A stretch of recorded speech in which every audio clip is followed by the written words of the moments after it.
Мы летим в Индокитай в разгар сезона дождей. В день июльского полнолуния королева Майя зачала ребенка, впоследствии ставшего принцем Сиддхартхой. В этот же день принц оставил отцовский дворец, чтобы начать поиски смысла жизни и пути к спасению. В этот день, через несколько лет, он произнес свою первую проповедь первым 5 ученикам. И в этот же самый день, 19 июля 2011 года, начинается наше путешествие «Мир без виз». Наш маршрут проходит через страны Индокитая и стартует в столице Таиланда Бангкоке. По простой и совершенно банальной причине. Бангкок – самый большой аэропорт, поэтому сюда проще добраться, да и авиабилеты значительно дешевле. В Бангкок можно прилететь на самолете любой маломальски крупной мировой авиакомпании. Экзотические страны Индокитая всегда манили путешественников, но добраться сюда из Европы было очень непросто. Либо по земле через Китай или Индию, либо морем в обход Африки и опять же Индии. Путешествовали преимущественно торговцы. В период великих географических открытий сюда проложили путь португальские моряки. В 1890 году, во время большого кругосветного путешествия, в Бангкоке побывал наследник российского престола, будущий император Николай II. В конце 20 века сближение между нашими странами произошло на почве туризма. Первые двое моих попутчиков, Люба Щелкотунова и Катя Клементьева, прилетели в Бангкок почти одновременно, с разницей в полчаса. И это при том, что Люба летела из Санкт-Петербурга, а Катя из Южно-Сахалинска. Они обе первый раз принимают участие в путешествии в рамках проекта «Мир без виз». Да и вообще, впервые за границей. Обе немного нервничали. Достиг давно желаемого просветления и в возрасте около 35 лет стал Буддой. В Таиланде буддизм тесно переплелся с социальной жизнью. Буддийские ритуалы сопровождают все знаменательные события в жизни тайцев. День рождения, бракосочетание, переезд на новую квартиру, похороны, открытие новой фирмы, покупка автомобиля. Вероятно, именно поэтому буддизм не остался чистым учением, а вошел в плоть и кровь народа, смешавшись там с другими учениями и религиями. Из аэропорта мы втроем отправились в гости к Антону Дряничкину, нашему человеку в Бангкоке. После зарядки и легкого завтрака мы вместе с ним отправились на экскурсию по нетуристическим районам Чайнатауна. Антон буквально влюблен в бангкокский китайский квартал. Он может проводить здесь по несколько часов подряд, просто бесцельно бродя по улочкам и переулкам, наблюдая за течением жизни. Пожалуйста, используйте другую дорогу. И это действительно одно из лучших мест, чтобы увидеть, как люди жили раньше и как продолжают жить сейчас, не заглядывая к ним в дома. Здесь, как и во многих тропических странах, вся жизнь протекает на улице, а не внутри дома. Часто и спят тоже прямо на улице под открытым небом. Сейчас Чайнатауном никого не удивишь. Они есть во всех маломальски крупных столицах мира, но именно бангкокский Чайнатаун считается крупнейшим в мире. Давайте поверху пройдемся немножко. Наверх заходите. Там еще и верх есть. Там самое интересное наверху. Самая такая уникальная.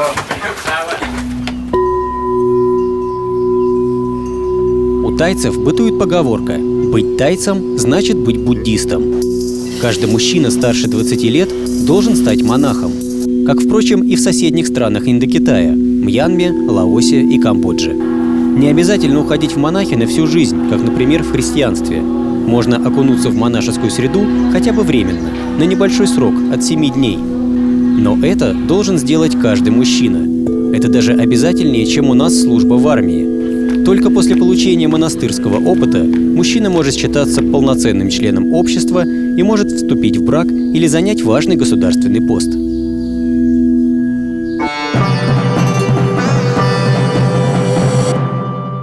Строго говоря, буддийские сакральные сооружения, ваты, не совсем верно называть храмами.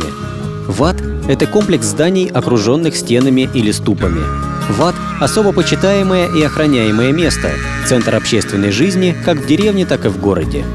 Это место поклонения богам, народных религиозных праздников, центр религиозного обучения и воспитания подрастающего поколения. Ваты строят во знаменование коронации нового короля, победы над врагом или с целью улучшения кармы. В 1782 году генералу Чакре, основателю новой королевской династии, приглянулось место, на котором стояла рыбацкая деревушка. Здесь он построил королевский ват Пхра-Кео – храм изумрудного Будды. Ват Пхра-Кео задает классический образец для тайских буддийских храмов. Для этого стиля характерно свободное смешение буддийской и индуистской символик, декоративность и яркая красочность, широкое применение витражей и керамики. Именно в этом стиле будут строиться практически все храмы в XIX-XX веках. Всего в 56 километрах к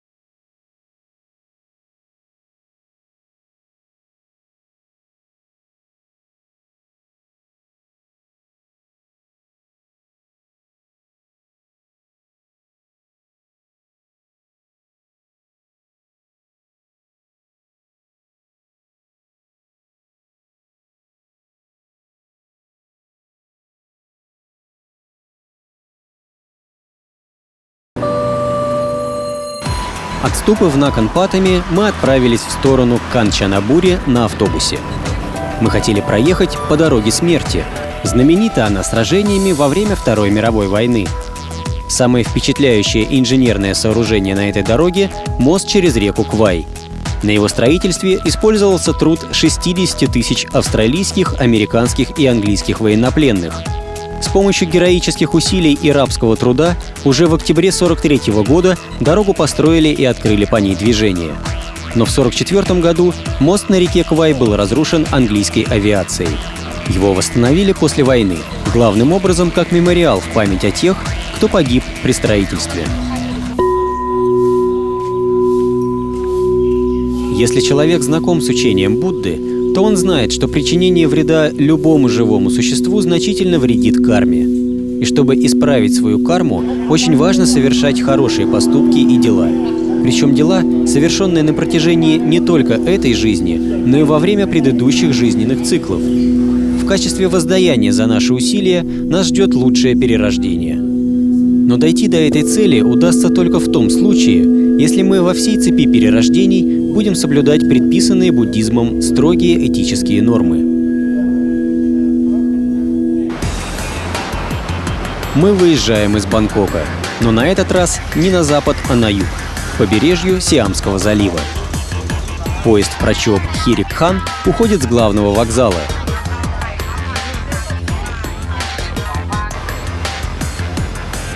В город мы приехали уже затемно и в самый разгар тропического ливня. Примерно полчаса даже носу нельзя было высунуть из-под привокзальной крыши. Город и так не чрезмерно заполненный людьми в связи с сезоном дождей, после дождя вообще как будто вымер. На набережной у подножия холма с храмом мы обнаружили пустую и по виду бесхозную беседку. Там под крышей мы и поставили свою палатку. С точки зрения сторонников Тхеравады, достижение нирваны — процесс долгий, трудный и требующий огромных усилий. Таким делом нельзя заниматься только в свободное от мирских занятий время. Нужно всю свою жизнь посвятить одной цели — достичь просветления. Иначе говоря, придется становиться профессионалом, уходить в монахи. Не стоит и надеяться на то, что просветление произойдет немедленно или хотя бы очень быстро. Просветление должно вызревать медленно, но верно. После знакомства с монастырским укладом буддистов мы вернулись в Бангкок. Из Москвы прилетели еще 4 наших попутчиков по путешествию: Юрий Сприжицкий, Сергей Чернышов, Виталий Мельничук и Виктор Ляличев. Ну и как, да? Первые впечатления от Бангкока? Первые впечатления. Дай бог, чтобы они были не последние. Вообще не очень жарко, надо сказать, а очень комфортно. Да, хочется здесь остаться надолго и побыстрее уехать.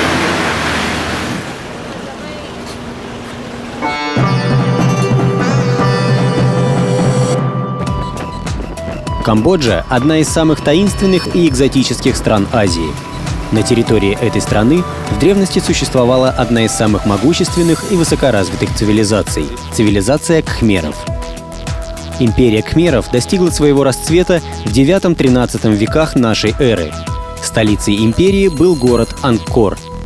После падения империи под напором тайских племен столицу перенесли в Пномпень. Она и сейчас находится в этом городе на берегу Меконга. Но для туристов наибольший интерес, конечно, представляют руины древней столицы. Ангкор – самая популярная туристическая достопримечательность всего Индокитая. Археологический комплекс Ангкор занимает площадь около 320 квадратных километров. Самый простой способ увидеть все и сразу – подъем на воздушном шаре. Самый сложный и затратный по времени – объезжать все самому на велосипеде. Мы предпочли промежуточный вариант – проехать по стандартному маршруту на моторикше. Любая экскурсия по храмам Ангкора начинается с посещения Ангкор-Вата. Он поражает своими гигантскими размерами и полной симметричностью на все 4 стороны света. Даже название самого храма означает «город-храм», что сразу же говорит о масштабе. И действительно, на территории 200 гектаров, которую занимает Ангкор-Ват, мог бы разместиться почти любой средневековый европейский город. А здесь это только один единственный храм. Изначально он был посвящен индуистскому богу Вишну, божественному покровителю империи кхмеров. По своей структуре Ангкор-Ват можно рассматривать как гигантскую индуистскую космогоническую модель Вселенной. В центре всего мироздания стоит гора Меру, обитель всех многочисленных индуистских богов. Меру окружена водами Мирового океана, в котором плавают материки. Границы океана образованы горными хребтами и скалистыми горами. Внутри горы Меру спрятан фалос Шивы. В индуизме это был символ животворящей силы. В Ангкор-Вате можно бродить часами. Но нам пора ехать дальше. Выходим из центральных ворот и колонной на 3 моторикшах переезжаем примерно на 2 километра. В XII-XIII веках в Ангкоре был пик строительной активности, совпавший с пиком могущества империи кхмеров. Именно в это время в Ангкор-Тхоме создали уникальный храм Байон с гигантскими башнями-ликами, обращенными к 4 сторонам света.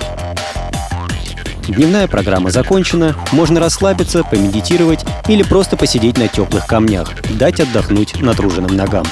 Завтра опять в путь. Едем в Лаос.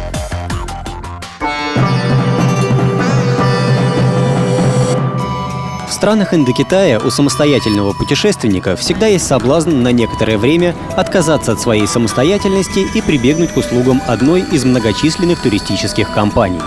Кроме стандартных экскурсий, в этих компаниях всегда есть огромный выбор билетов по всем популярным туристическим направлениям. Конечно, в любое место можно доехать на общественном транспорте или автостопом, но на туристических автобусах это удобнее, быстрее и дешевле. На переправу в городок Нака-Сонг мы приехали уже в полной темноте. К счастью, переправа, как оказалось, действует и в темное время суток.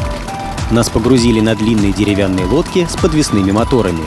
Когда мы отчалили от причала, путь нам освещала только полная луна. Никаких тебе сигнальных огней, бакенов и границ фарватера. Только широкая гладь Меконга. Меконг – одна из величайших рек Азии и самая большая река Индокитая. Тянется на 4350 километров от Тибета до Южно-Китайского моря. Интересно, что самая широкая часть реки не в устье, как это обычно бывает, а в районе лаоско-камбоджийской границы. В сезон дождей река разливается здесь на 14 километров. В сухой сезон Меконг мелеет, и на поверхность выступают тысячи островов и островков. Точное их количество посчитать трудно. Результат будет зависеть от того, какой клочок суши назвать островом, а какой камнем, скалой или всего лишь отмелью. Но древние лаосцы все же смогли посчитать. Вот они и назвали этот район Сипандон, что в переводе означает «район 4000 островов». За 2 последних дня мы пересекаем Меконг уже 3-й раз. Да и дальше наш путь на север, практически через весь Лаос, будет проходить недалеко от этой великой азиатской реки.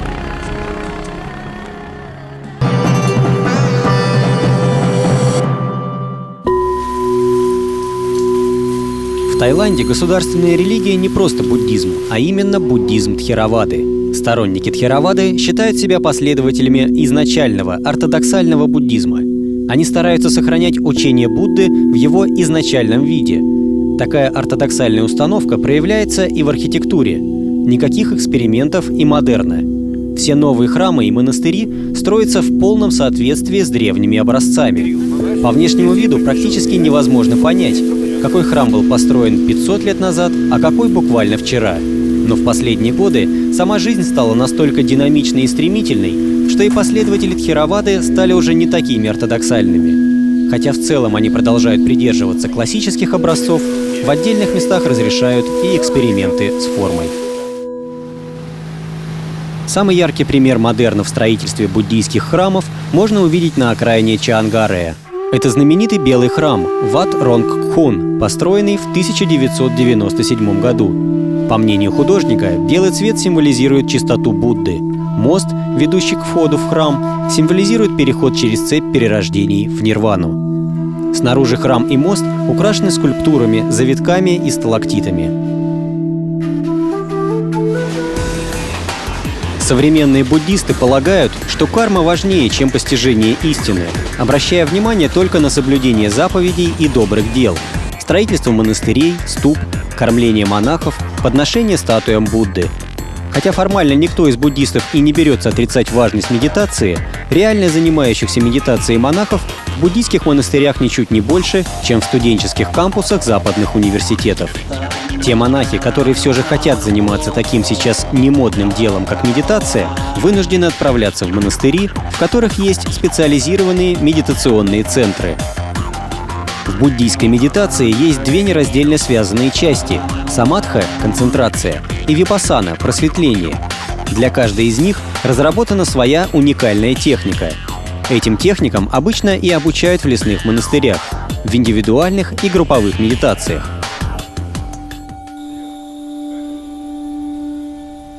В 60 километрах, не доезжая до Чангмая, мы заглянули в один из самых знаменитых монастырей провинции — Wat Pradhat Сичомтхонгвора Вихарн. Основанный в середине 15 века монастырь знаменит своей огромной коллекцией бронзовых статуэток Будды. Основоположник буддизма был сторонником простоты и утилитарности. Он проповедовал, что самое главное в жизни — не привязываться к материальным ценностям, а заниматься своим спасением. С его точки зрения, единственный способ достижения нирваны — работа над своим собственным замутненным страстями сознанием и совершение благих дел.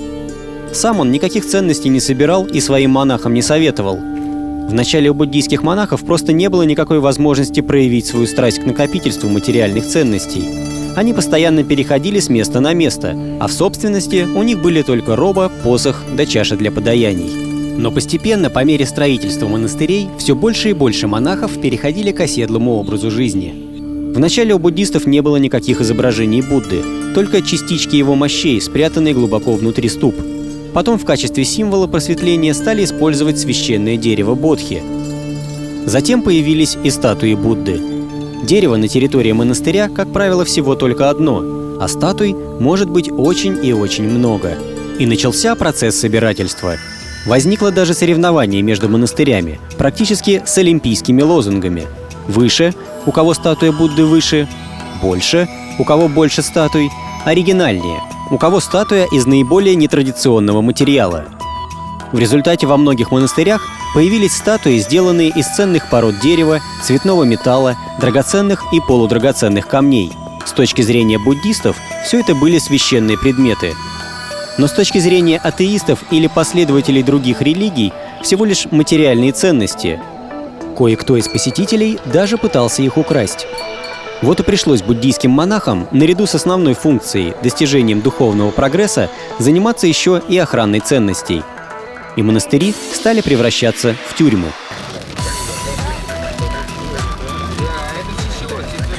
Мы очередной раз вернулись в Бангкок, завершив большой круг через Камбоджу, Лаос и север Таиланда. Для 2 человек из нашей компании на этом заканчивается и путешествие по Индокитаю. Люба Щелкотунова и Виктор Лямичев улетают в Москву.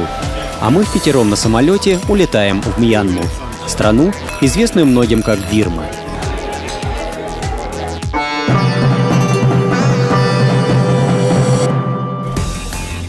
Примерно в 25 километрах к западу от Манилы находятся знаменитые пещеры По Вин Даунг. Туда мы и поедем. Паром отправляется с центральной набережной. Местные жители вместе с баулами и мотоциклами переправляются на них с одного берега на другой. Но для иностранцев есть специальный паром. В действительности это те же самые деревянные лодки, ничем не отличающиеся от лодок для местных. Единственное отличие — на них перевозят только иностранцев. Пещеры По Вин Даунг созданы даже не в горах, а в больших холмах из мягкого известняка. По свидетельству археологов, люди в местных пещерах жили испокон веков, начиная с каменного века. Эти же пещеры облюбовали древние отшельники и святые. Когда в Бирму пришел буддизм, в этих пещерах занимались медитацией самые первые буддийские бхикшу. Позднее здесь возник пещерный монастырь. Монахов было так много, что естественных пещер на всех уже не хватало, и новые пещеры стали вырубать в мягком известняке уже собственными руками и нехитрыми инструментами. От пещеры к пещере можно бродить очень долго, по сложной системе троп, переходов и каменных лестниц. Ведь здесь находится одна из богатейших коллекций фресок и статуй не только Мьянмы и даже не только Индокитая, но и всей Юго-Восточной Азии. Пошли. Только малая часть штата Шан открыта для туристов. Все, кого привлекают походы с рюкзаком и трекинг, приезжают именно сюда. Идем так, будто мы сбежали из тюрьмы и пытаемся оторваться от возможной погони. С дороги мы свернули на тропу, чтобы пойти резко вниз, к берегу озера Инле. В переводе с бирманского «маленькое озеро». Лодка нас уже ждала. Воспользовавшись тем, что глубина озера Инле сравнительно небольшая, местные жители стали строить свои деревни прямо на воде. Дома они строят на сваях, потом делают легкий деревянный каркас из дерева, а затем эту конструкцию обшивают сплетенными из бамбука циновками. Согласно учению буддизма, для того, чтобы избавиться от страданий и достичь нирваны, нужно идти восьмеричным путем. Первая ступень — правильное понимание 4 благородных истин буддизма. Только после этого понимания возникает решимость ограничить свои страсти и желания ради освобождения от страдания и достижения нирваны. Праведная решимость приводит к праведной речи. Говорить только правду, не злословить и не желать никому зла. Праведные слова порождают праведные дела. Праведные дела ведут к праведной жизни. Не приносить вреда живому. Праведная жизнь – источник праведных мыслей. Мысли настроены только на добро. Праведные мысли порождают праведные помыслы. Дух управляет плотью, а не наоборот. Праведные помыслы способствуют праведному созерцанию, умению сосредотачиваться и контролировать внутреннюю жизнь. Следуя восьмеричным путем, любой человек сможет обрести истину и попасть в нирвану. Этот путь хорошо известен и описан тем, кто по нему проходил, начиная с самого Будды и его ближайших учеников. Но пройти по этому пути до самого конца очень сложно. Удастся ли это современным жителям Индокитая? Сохранив былую мощь в культовых сооружениях и храмах, на сегодняшний день буддизм здесь все же переживает упадок. За 2 недели мы совершили полный круг по Мьянме. Наше путешествие по этой стране начиналось с автобуса гостиницы в аэропорту. На нем же мы сюда и возвращаемся. Наш рейс не задерживается, хотя это здесь и обычное дело. Мы летим в Бангкок.